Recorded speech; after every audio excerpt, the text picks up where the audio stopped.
Welcome to the Slop Temple. We pray this video helps. You start by locking down prerequisites: verified chart of accounts, consistent vendor ID, and clean transaction history.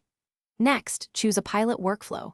Pick invoicing or expense capture so you can measure impact quickly. Once chosen, provision an RPA bot and an ML classifier and connect to your ERP with an API key so data flows securely.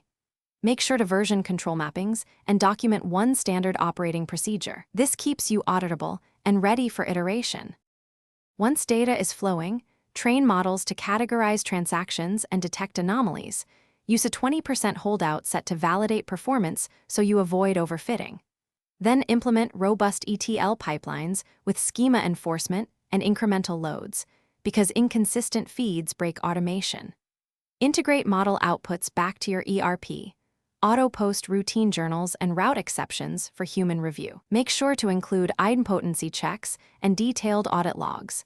This prevents duplicate entries and preserves accounting integrity. You finish by running a parallel close. Let automation post entries while a reviewer checks results, because this builds confidence without risking the books. If discrepancies appear, use root cause logs to adjust thresholds or correct mapping errors, and retrain the model with new labels where bias or drift shows. Finally, finalize controls, enable access logging, a rollback plan, and monthly model drift checks. If things go wrong, revert to the last validated snapshot and run targeted retraining on the error cases. Thanks for watching.